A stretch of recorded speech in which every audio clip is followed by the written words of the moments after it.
it's sort of still not real to me, you know. But no, yeah, I appreciate all the support from all the brothers and sisters that come out. But they, without them, they wouldn't be bringing in the numbers and wouldn't have the support that I'd have. How do you reckon it impacts your performance? Does it give you that extra little lift? Or does it make you a bit nervous? It does. I can't lie. It makes me a little nervous, hey.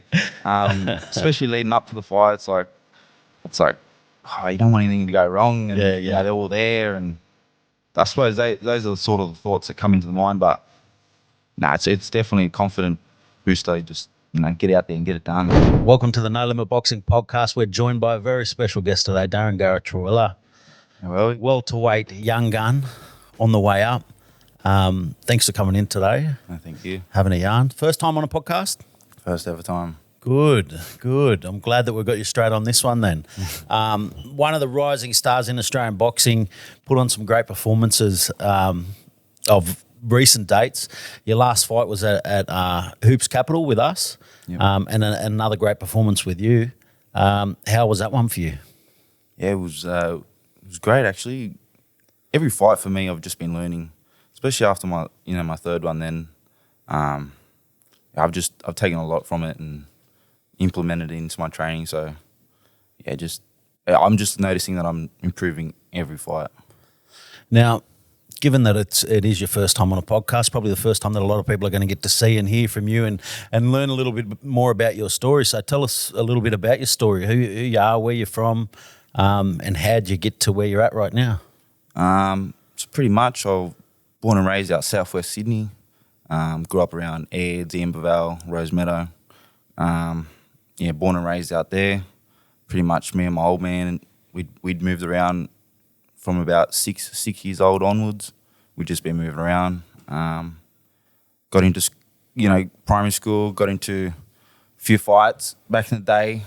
Dad didn't want that. Threw me straight into training. Straight into boxing. Threw me into the PCYC out at Parramatta.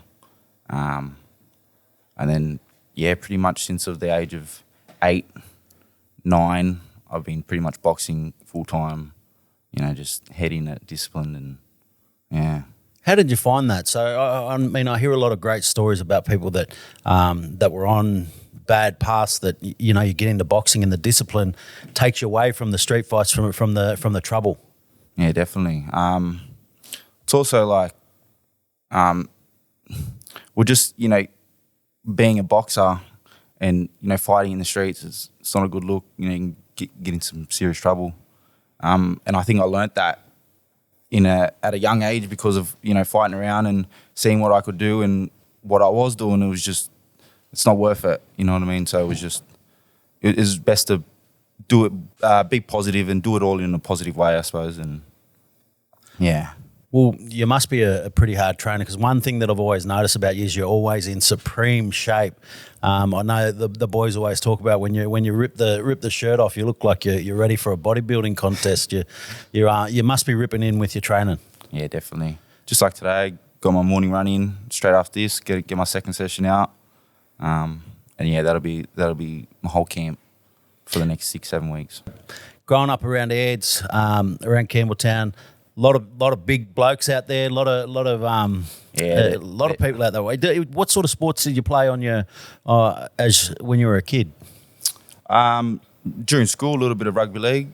Outside of school, did play a bit of soccer for about 6-7 years, as well as boxing. And I was doing both boxing and soccer at the same time. And then it'd come to a point where I was getting injured in soccer, and I had to choose either one or the other. It was you can't play both. I just had to choose, and I just so happened to be a better boxer.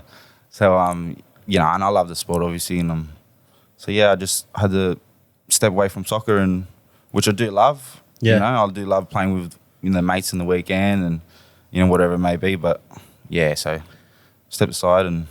So you're a decent soccer player as well. Is that where the whole red and black block connection comes from? Yeah. So. I've been a West Sydney Wanderers fan since, pretty much they come around. And I've just, built some friendships and, made some new good company within the RBB and good brothers and sisters. And, yeah, we just sort of use it as a weekend to catch up, get together, support our local team and, you know, have a feed, have a drink, whatever it may be.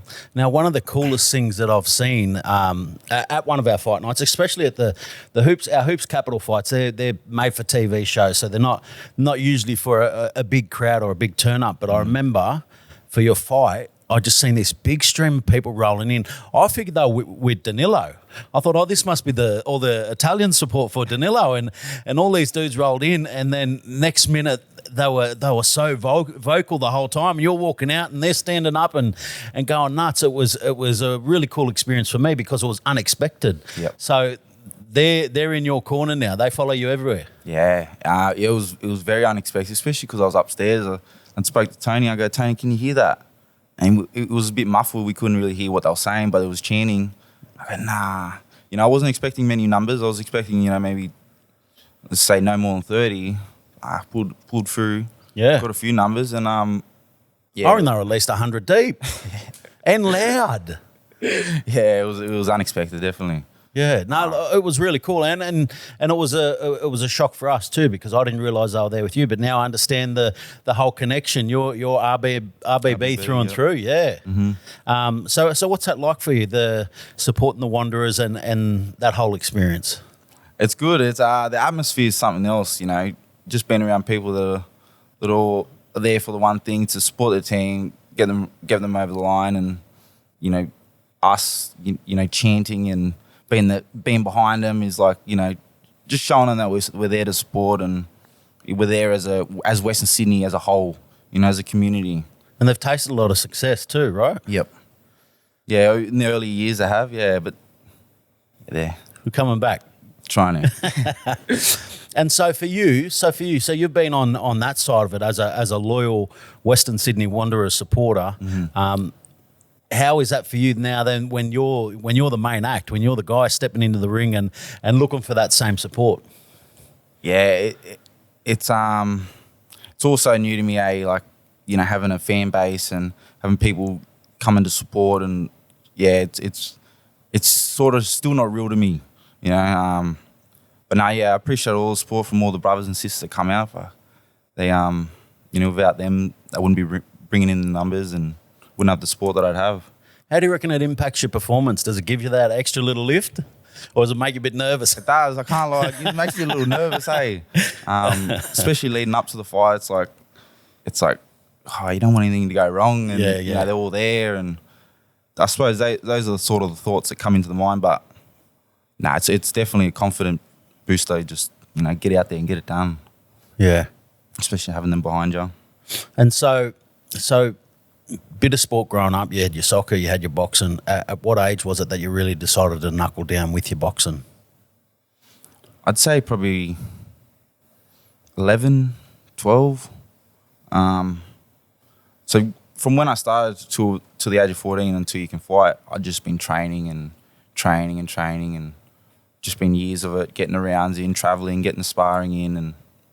And then I think it was about that age where I truly fell in love with the sport and was just like, you know, this is me, and I just wanted to keep going. And so that's when I sort of just, you know, stepped aside from, you know, soccer and, yeah, just put my head down and boxing it is. And then what was your experience like with the amateurs? They weren't too bad. It's a lot different nowadays, the amateurs, to back when I was in the amateurs. But, yeah, look, there's amateurs, you know, it's missed calls, misjudging, setups, you know, you're underdone, so it's all just experience. Yep.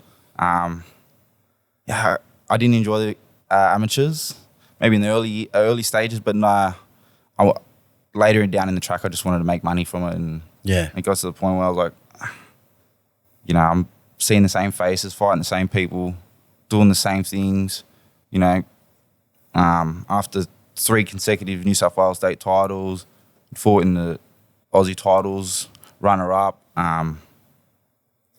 you know, not getting the decision where I wanted it, I just said, nah, that's it. I'm here. I want to make some money from this. Who were some of the memorable fights from the amateurs? Anyone that you came across that's on the scene now, on the pro scene? Yeah, well, Isaiah Setti. Yeah? Isaiah Setti, Zeke Campbell. Yeah, there's a few lads. Yeah, well, mainly those two because we got. I'd say us three fought each other probably 3 or 4 times throughout all the years. But and how'd that go? I think out of the 3 with Zeke, I beat him twice.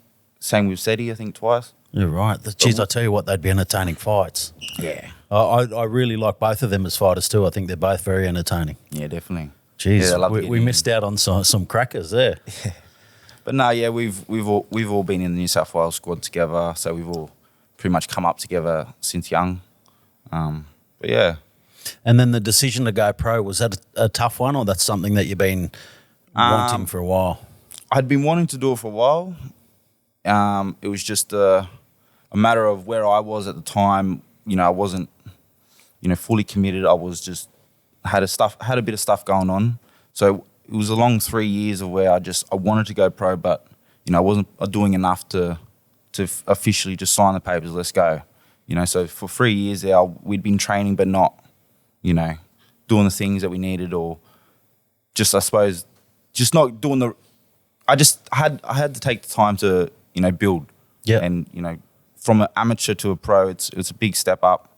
And I didn't realize, because of the workload and the levels of the fighters overseas, and yeah, it's. That's some good patience to have, though. I mean, most people would be wanting to try to dive straight in, unprepared, a bit raw, but you've put in the work. Yeah, yeah. Both Coach Tony and I have, and without him, oh mate, he's kept me on the straight and narrow for a long while now. So, tell us about Coach Tony, because we get to work with him quite a bit, and he's an entertaining character. Mm-hmm. But also a great coach. Yeah, definitely. Tony, I've been with Tony for about 5 years now. Come down to Tony. I needed a new start. Just went down to him. We'd been living in Redfern at the time. Nice and close then. Yeah, so it was just down the road. We looked around for a few gyms. We seen Tony. We went down there. Literally, as soon as I went in, I think it was maybe the first or second day I come in, he just brought me in, took me in. Everyone in the gym shook my hand. It was like a family instantly. I was like, wow, okay, this is different. Everyone instantly, shook my hands, acknowledged me, and it sort of took you in. And I was like, oh, that's very nice. As time went on, I got to meet everyone. It was just like, yeah, this is me. This was, this is where I'm molded to be. And yeah, so since then, Tony and I have just been keep going, and he's been on my back ever since. And your debut was an absolute cracker. It's one of my highlights of the year. It was one of the fights of the year. There's not many fights that I jump up in the ring for after watching these. I think it's literally two that I've done it for, and you're one of them. So, how was that debut for you? The whole experience? Yeah, unbelievable. It really didn't feel real, especially straight after the fight. Just coming out of the ring, had the cameras in my face, and then, left that, and yeah, it still wasn't. It was like a rush of this just adrenaline for almost 2 days after the fight, and it was a lot. It was a lot to do with, what I'd overcome the years leading up, from what I had to come up from, and what I did, and what I was doing. It was a big thing for me. It was almost like, a goal, which it was. It was a goal ticked off, which was really meaningful for me, because it was like, I've always wanted to go pro. I've always, boxing is the sport I love. And it just was like, it almost felt like it was never going to come. It would almost feel like I was never going to go pro, or, yeah. But as soon as it came, as soon as it happened, as soon as I fought, I was like, wow. It was so surreal for about 2 days after. I didn't even know what was really happening. I was still high on that win, but it was unbelievable. No, well, you stepped up to the plate, absolutely, and you performed. Like, I mean, obviously the amount of pressure that you had on yourself leading up to it, and then you got in and did what you did. gained a lot of fans straight off the back of it. I know everyone at Fox Sports was wrapped, and they still talk about that fight as well. So, you had a huge impact on everyone with that fight. You've been lucky enough to also fight overseas already too. So you had the fight in Thailand. Tell us about that experience. That was actually a great experience. One of my favorites actually. Thailand was just an amazing trip. You know, just the people, the food, the culture, but just the training camp was tough. Seeing as like I've never been in that climate, that heat before. Oh yeah, you work hard, you know. But no, it was actually one. It'd have to be easy making weight though, right? Yeah, I'd made weight pretty much a week and a half before weighing. But no, it was one of my favorites. Good experience, just to get out there, and because before that I had went to the States for once, and that was my first time overseas. But just to experience another country, and it was amazing. And so how was it for you leading up to that fight? Like compared to the experience that you'd have here in Australia where you'd have a bit of background on your opponents and everything, what's it like for you just jumping in there and not knowing a whole lot about your opponent or what you're coming up against? Yeah, well, for me, I out of all my 3 fights so far, I'd actually have to say my second fight was my most nervous. Going in there, in his homeland, not knowing a thing about him, knowing he's 1-0. I think just before the walkout, that was when I felt most nervous, and I don't usually feel nervous, but it was just the thought of the unknown of, could go either way, and he looks like he could bang. Yeah. A bit of short, stocky. I thought, okay, but it was a good experience. Good to get the rounds out. And what was the crowd like there?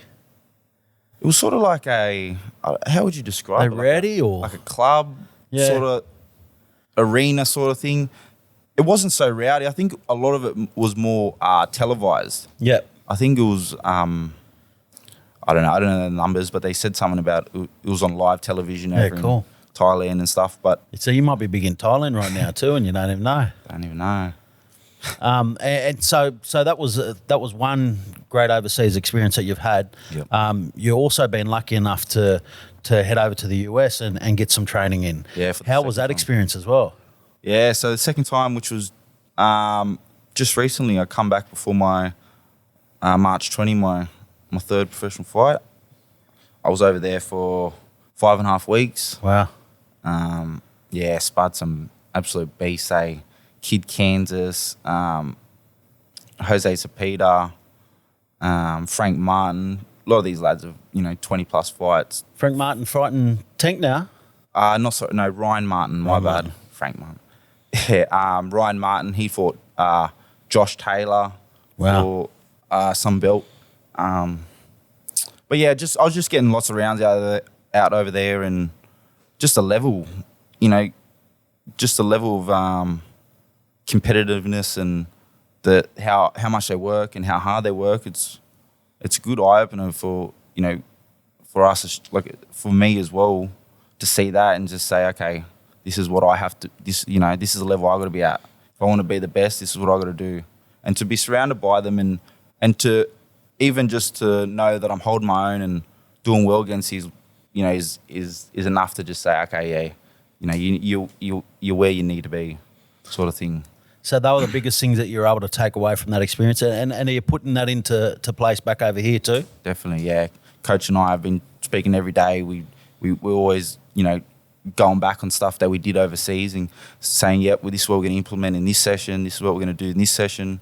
So yeah, a lot of it's just from over in the States and also us, and bit of our own little magic, and yeah. Now you're still very early in your pro career, but you've made such a huge impact here in Australia already off your first few fights. What are your plans? What are your plans and hopes for the future with your boxing career? Well, yeah, obviously I'd like. We'll build my record up. It's all experience, as I've said before. It's all experience. I'm actually really just enjoying it. Just what I take off every fight.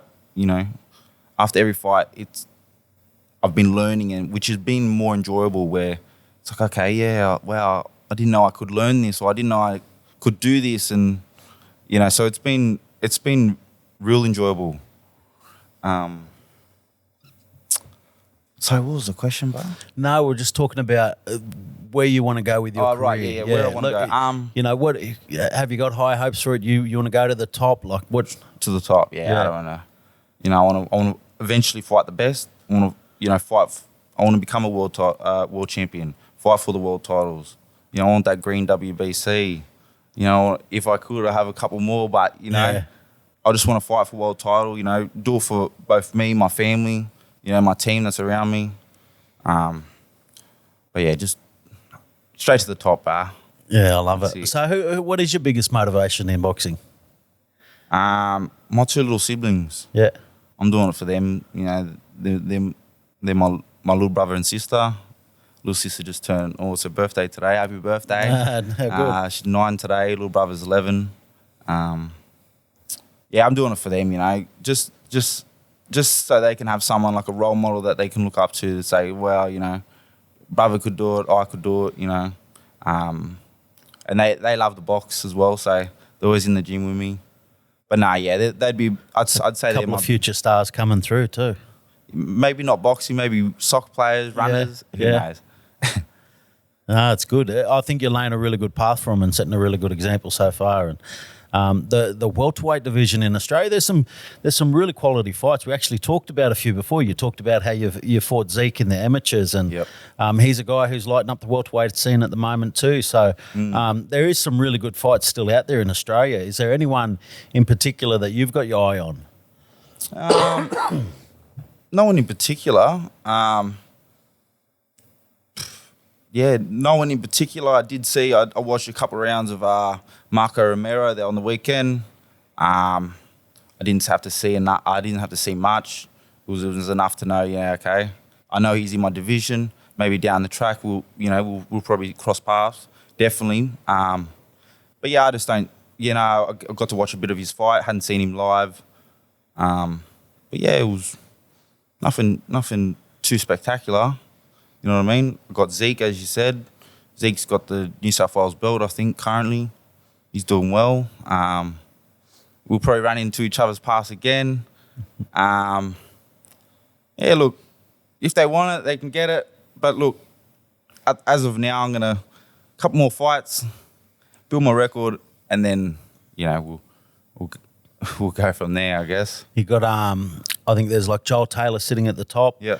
There's some there are some really good fights. Is there anyone who really impresses you in the division, or it's one that you want to just climb your way to the top of? Nah, because I'd be lying if I said I knew anyone in the welterweight division. To be honest, like I'm not really. I don't look at the name. I'm just there to go to the top, really. And if you're in the way, then you're in the way. I don't have to get through you. You know what I mean?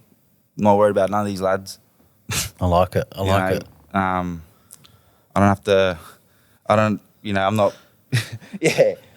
That's pretty much it. I'm not worried about these lads. If you want it, you can come get it. But the time will come, and it'll be a great fights. No, I'm looking forward to the fights that you've got coming up ahead. Looking forward to getting you back in the ring very soon too. Yeah. One thing PointsBet and I have in common is we're both one of a kind. Oh, your horses. PointsBet's the only thing built different round here, mate. No, Shacko. There's only room for one shack in this town. For a betting experience that's truly built different. I got all day.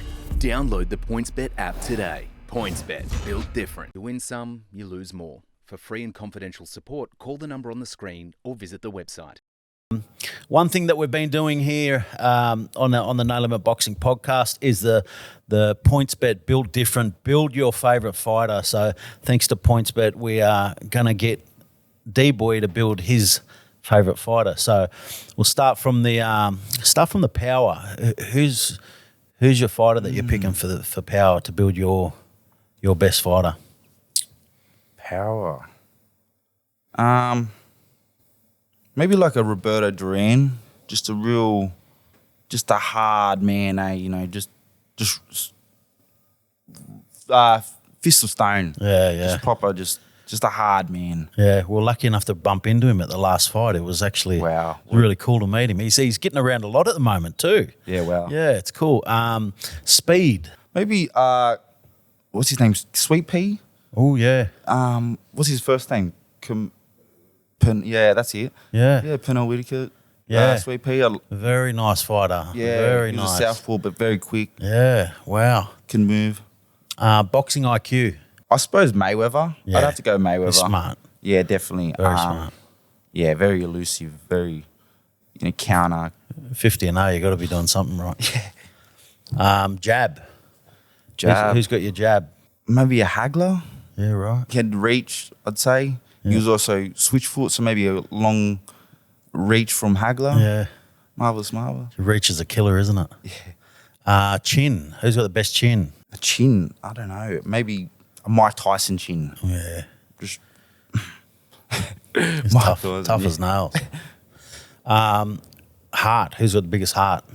too many boxes out there. Eh? It's hard to narrow it down to one. When you've really got to think, it is hard to narrow it to one. And you feel like you're letting another one down by saying someone else, Especially with something like heart. I feel like something like heart because you're not saying that nobody else has got heart, but yeah. It's a bit tricky, that one. I might come back to that. Yeah. And what about defence? Who's got the best defence? Defence, I'd say Crawford. Yeah. He'd be one of the... Jeez, he's elusive, eh? He's a different beast. Yeah. He's got great defence now. Not till once Tim gets in there with him, though, that defence is coming down. We'll bring that defence down. Thanks. Hey, that's a hell of a boxer. I'm really impressed. We've still got a lot of time left this year. How many fights are you looking to get out this year?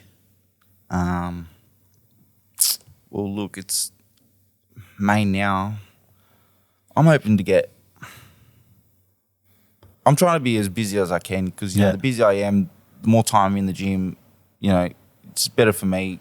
4 or 5 fights, even if I could, by the end of the year, I'd be happy with.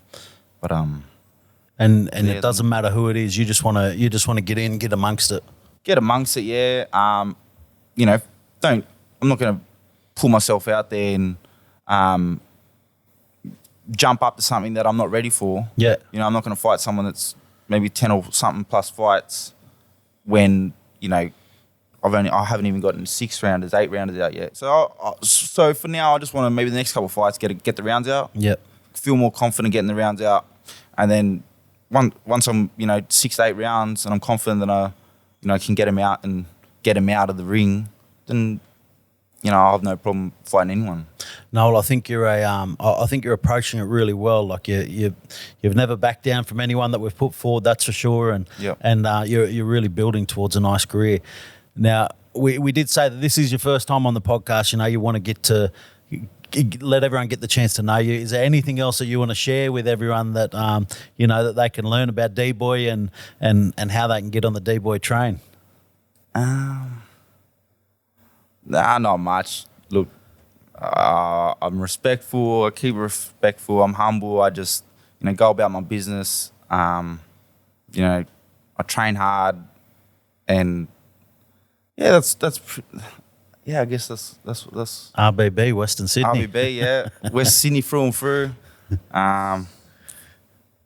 Coach is a Sydney FC fan, which is How does that go then? It hasn't gone anywhere yet. I'm going to get him into West Sydney. Yeah, right. He's going to become a Westie. You got the wood on him though, so you can. Yeah. Well, I appreciate you coming on. I'm glad that everyone's getting the chance to know you because you're fast becoming one of my favourite fighters to watch, and looking forward to getting you back in the ring very soon and putting on a few more of them great performances that we've seen from you. No, for sure. And it's going to be a really good finish to this year, I think. A few good fights there, and we'll keep them rolling out. Yeah, mad. All right. Thanks for joining us, D-Boy. Thank you. Thanks for tuning in to the No Limit Boxing Podcast. Make sure you follow, like, subscribe, and keep getting amongst it.